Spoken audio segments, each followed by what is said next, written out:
Hi, my name is Sebastian Schrier from socialanxietysolutions.com, and I'm a former social anxiety disorder sufferer and a social ease coach or social confidence coach, however you want to call it. And I just ran our first ever social confidence retreat. It was really awesome. And I did that with a particular person. His name is Tom. Oh yeah, this is the me. One. Hello. This is the one. And on the retreat, he was talking with some of the people on the retreat about the nice guy pattern. It's a hard time getting it off my mouth even. And Throat locking up. And so there's an author of a particular book called The Nice Guy Cure. No, it's called No More Mr. Nice Guy. No, sorry, No More Mr. Nice Guy. Nice Guy Cure would be a better title. Anyway. You can email that to him. Yeah. I'll tell him that on the podcast. Yeah. Anyway, so that's not a pattern I particularly have dealt with myself. More the opposite. I'm a little bit of a dick sometimes. So I need a book like How to Not Be a Dick. But we balance each other. Yeah, we balance each other out quite well. But we were talking about interviewing him on my podcast. Yeah, Robert Glover. Yeah, Robert Glover. And since I haven't read the book, it'd be good to have Tom come on as a guest interviewer on the podcast so he can interview Robert Glover off the No More Mr. Nice Guy book. Yes. And so that's what we're talking about. So we're talking about the nice guy syndrome a bit.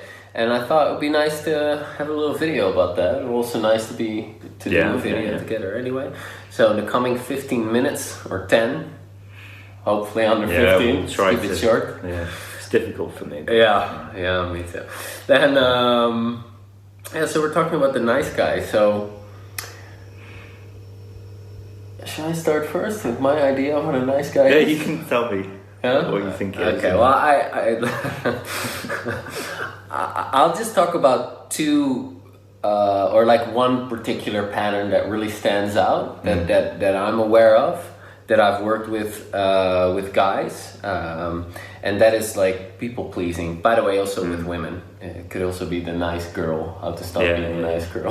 Definitely true. People pleasing and difficulty saying no, which is basically all right. People pleasing is like, oh, please give me your approval. I need your approval because if you don't approve of me, I don't approve of myself, and therefore I don't feel safe. And when I don't feel safe, that results in anxiety, nervousness, tension, awkwardness. So that's a pattern. Another one is, or those two are very linked together, is like difficulty saying no. Okay, and if you can't say no confidently, then when you're requested something and your honest truth is a no, and you're gonna say yes, and you're gonna go against yourself, and not having that boundary of where you say, hey, no, that's not gonna work for me, leads also to you not feeling safe. Because in those kinds of scenarios where you want to say no but you can't say no, that's gonna lead you to feel anxiety and uncomfortable feelings, and that's not nice. So no, that's a pattern.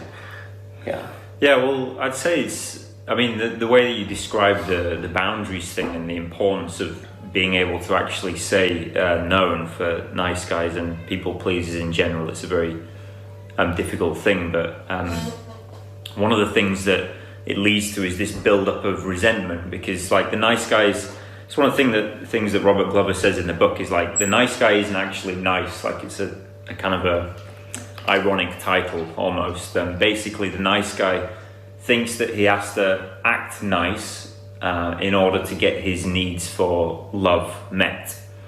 And so basically they go on this kind of mission of like molding into what they think other people think that they should be, acting out of without their own kind of authenticity. And this creates this kind of build-up of resentment and almost like this fakeness. And it's really difficult for the nice guy himself, because he doesn't really know who he is. He doesn't really know who he is. He's just there kind of acting out what he thinks other people want of him, and that kind of distorts his being in a way, and so it's very difficult then for people. It's very difficult for him to kind of trust himself, and it's very difficult for people to trust him. And when somebody doesn't respond the way that he thinks that they ought to respond with, by loving him, then he kind of, this resentment and rage and anger that's built up over time just kind of explodes out. And so the nice guy is typically something like a very kind of like an unreliable character. Like, people don't really know where they stand with him. They're not sure if he's telling the truth, or they're not sure if he's just being nice to kind of appease them and avoid the rage or the discomfort that he might feel if somebody actually dislikes him. So yeah, it's kind of a difficult thing. Gotcha. Okay. I can relate to part of that. By the way, I'm kind of joking. I'm not always a dick. You know, I take my moments. But, you know, what you're basically saying is like, well, a nice guy is acting based upon what he has learned is okay and acceptable, right. Which is going to get people's approval. And that kind of acting, from my perspective, which I can very much relate to, which I think you can also relate to, and by the way, pretty much anyone in society, also the people with very little social anxiety. We all want to look good and not look bad. So it's just, you know, to whatever degree you have that problem. Somewhere on the spectrum. It's not like a black or white thing. Yeah, exactly. That, as you were talking about that is something that is very difficult to connect to, because it's fake. It's not genuine. You're behaving in order to get approval and to avoid disapproval, and that is, and that's not difficult. That's not easy for people to connect to. Yeah, well, it's very hard for people to connect to, because they're not actually connecting to anything real, and that's where kind of real connection comes in, where people are actually being honest, and that's, you know, connecting to that kind of truth is really important. I think the nice guy feels like generally he has to hide his mistakes, and so he creates this kind of like fake persona, and yeah, it really just represses a lot of emotion. One of the things that Robert Glover said, one of the things that stood out in his book for me, was he said that if he was to write another book, it would be on how to manage anxiety, because when you're trying to hide that much of yourself and you think you have to, it's almost also like a kind of a perfectionism issue. If you think you have to be perfect, that creates a lot of anxiety, because it's like, here's the tip of the iceberg and people better not see what's underneath, because that's like terrible and acceptable and unlovable and all of these things. And you know, I spoke about this with David a fair bit. By the way, this is very interesting. I'm like, should I look at the camera or should I look at your face? But all right, we'll go back and forth a bit. Triangulation. Spoke about that with David, Dr. David Lake, my mentor, psychotherapist, you know, qualified man, let's just say that. Knows his stuff. Knows his business. And we were talking about anxiety, and he was differentiating between two kinds of anxieties, which I found very interesting. And he's like, there's the stronger fear-based anxiety, and there's the more like the anxiety that comes from not being okay with yourself. So if you got beat up when you were 13 years old, then when you're 22 years old and you're around a person that looks similar to the guys that beat you up, you're gonna have a really strong fear response, because your brain is like, these people are just like the ones I'm gonna, you know, your brain is telling you, get the hell out of here, you're gonna get beat up again. That's a particular strong fear-based anxiety, which is different from the perfectionism kind of, I have to be this way, I can't be that way, I should be this way, I ought to be that way. All of these rules about how you should be and how you shouldn't be. And that's a different kind of anxiety, and often they are interlinked for people. So it's like a social perfectionism, social anxiety. And the more of this business you've got going on, the more anxious you have, and the more of like an unraveling it takes to get to the core where you feel free to express yourself as is. Thoughts come up, you blurt them out. Rather than filtering every little thing that you say. Oh, wow, I have this thought that I want to say, but is it really going to be acceptable? What if it's not going to be cool if I say that? Like that kind of stuff. Like everything is designed to create this image of yourself that you think you need to be so people will love you properly. Right. And one of the, I mean, like the nice guy's kind of acting out of this thing that Glover talks about, the toxic shame core. Like the nice guy's identity center, if you want to call it that, is like based in this toxic shame. And that kind of he says that kind of comes out in two ways. So it can come out as the I'm so good nice guy, the nice guy that kind of, well, he has this toxic shame, but he almost like overcompensates for that by being like quite arrogant or like being over the top or like overtly right, or the I'm so bad nice guy, where the nice guy's like wallows in this, oh look, I'm so terrible, look, poor me, and almost like a kind of a martyr thing. We are a good balance. Yeah, we've worked that out on both sides pretty well. But nice. I noticed like that kind of martyr pattern happening in me, like, but at the same time, it's like that will to just come down really hard on yourself and really heavy on yourself, and like look at how bad you're doing. And actually, this shame, once the nice guy starts to get into his kind of deep inner work, it's like this shame is actually masking this absolute terror of I'm unlovable, or like who I am as a being is like not worthy of love. And so this complete terror and panic of like not being not going to get his needs for love met. So it's a pretty heavy thing. Because the shame is a shame is an emotion that is telling you, hey, you're being wrong, so correct your behavior so that you're gonna be okay. Shame on you, right? That's like a common phrase of parents to correct. So you're not being okay. I'm so disappointed in you. You're like, oh. And that core of shame that he talks about, from my experience, that's like the root of where all of these perfectionistic patterns then come from. So the default is then, I'm not okay the way I am. So that's the foundation that your brain operates from. And then it's like, all right, well, since I'm not okay the way I am, what can I do in order to get my need for acceptance and get my need for love fulfilled anyway? Okay, well, use these kinds of words, popular words that I hear the popular kids use, and I'm going to use those words as well. So say a lot of fuck. I say a lot of fuck. But say a lot of fuck. Or, walk in this particular way, stand with your shoulders straight. Don't associate yourself with these people, associate yourself with those people. Listen to this kind of music, don't listen to that kind of music. Use these kinds of clothing. That's kind of how it starts in puberty, but it becomes a lot more sophisticated as you get older. But it starts with that shame foundation. Interesting.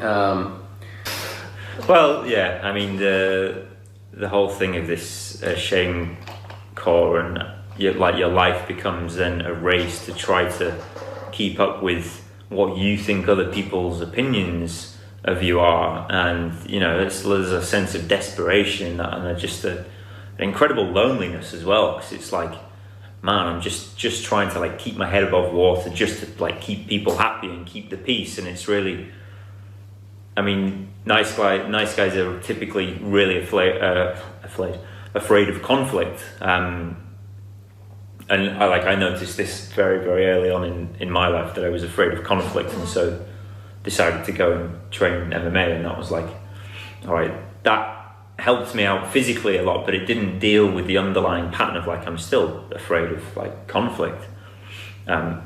He's not now, but which is very interesting, because he fought in the ring for money, and it's not like let's try to throw each other on the floor, just that. And also like, no, so let's try to kill each other. Mixed martial arts, it's actually try to knock each other out, and do anything. The only thing you couldn't do is like scratch people, right? Well, like fingers in. Okay, there's minimal rules, but yeah. But yeah, think about that. So someone who is training for years in order to be able to fight in the ring, face his biggest fears, and then yet still remains with these fears because the underlying stuff hadn't been dealt with. Yeah, seriously, it's crazy. Like when I think about it, and yeah.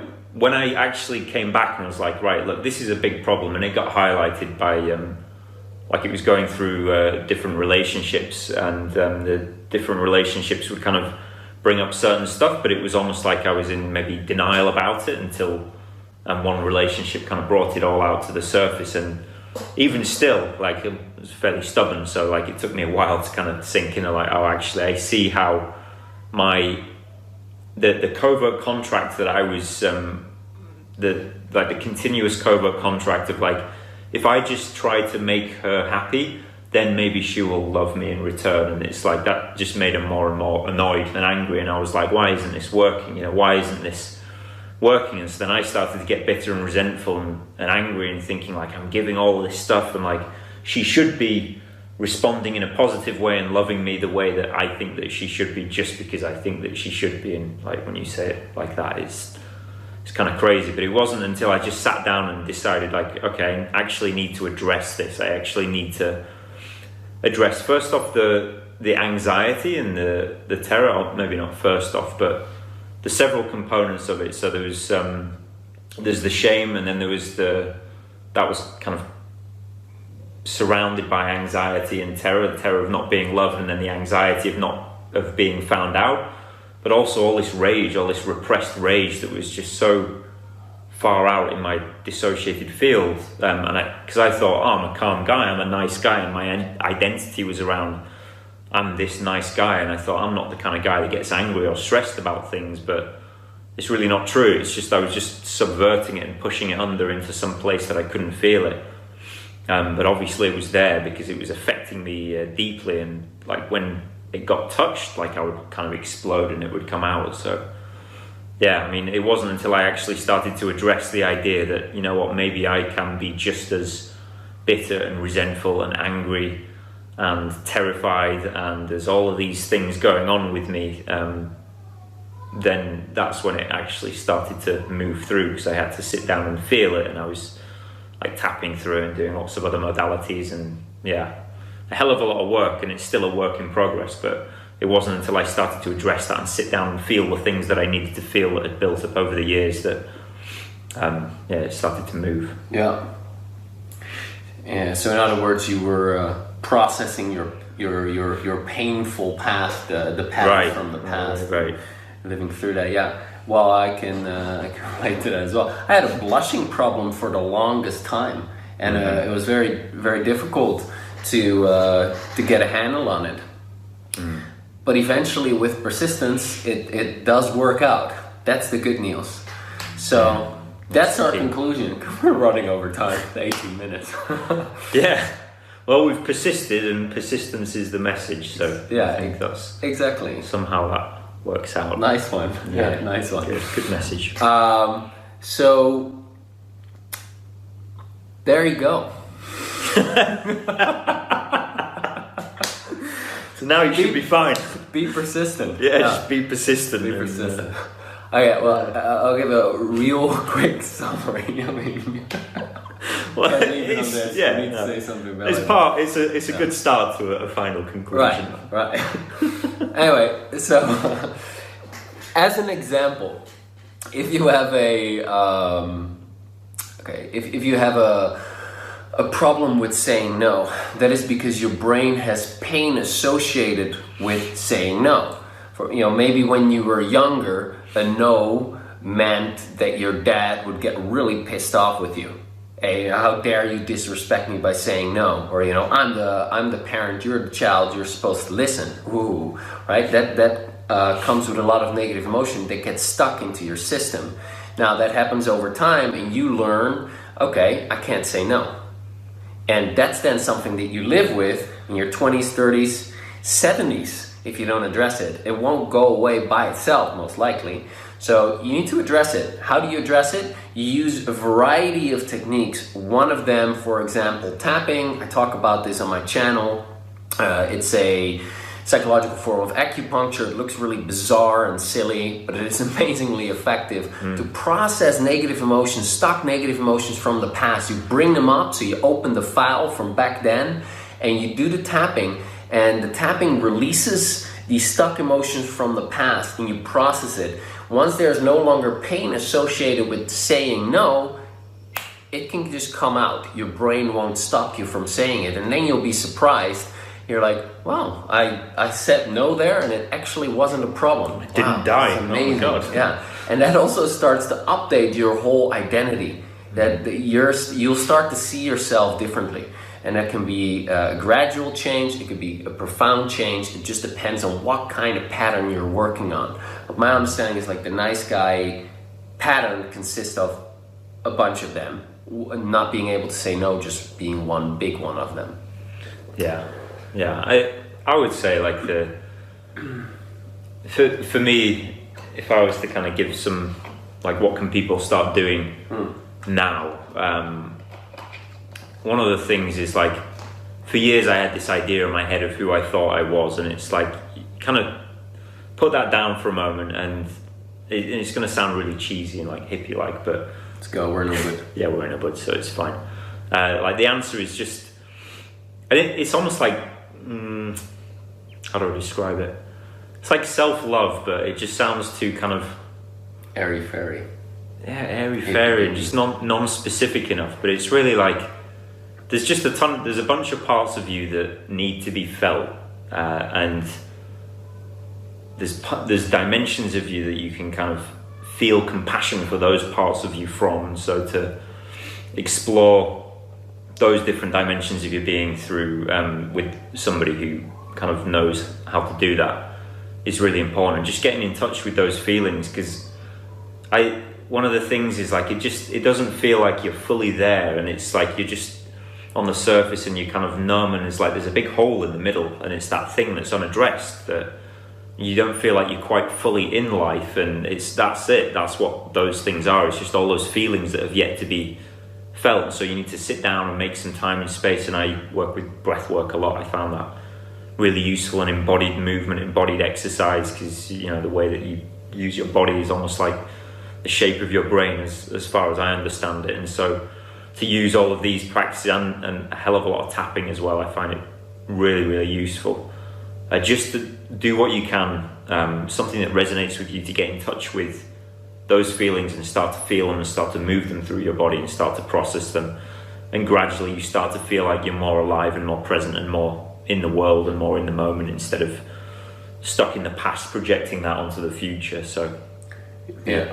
Good, because you're no longer resisting the feelings that are there. You're allowing them to be there. And so a simple exercise would even to just sit, notice whatever comes up as you're just sitting and you're observing your feelings, and then you can just do the tapping. You don't have to focus on any, what phrases do I say or what. Just focus on the feelings in your body. Just sit and just tap for like 10 minutes. Just shut up and tap. That's good advice. And observe your feelings and just notice what happens. If you do that for a week, so say 6 days, skip Sunday or whatever day, that's going to be a full hour of tapping, observing your feelings. Things are going to feel very different for you, and that might be things are going to feel different for you. Maybe not very different, but things are going to feel different. Might be a subtle change. For some people, it's quite a profound change.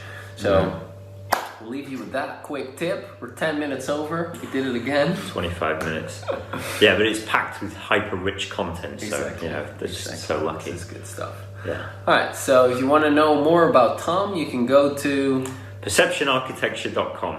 There's a bunch of stuff on there, and some upcoming things about the nice guy, but it's mainly like breathwork, music based, and a work in progress. Let's call it that.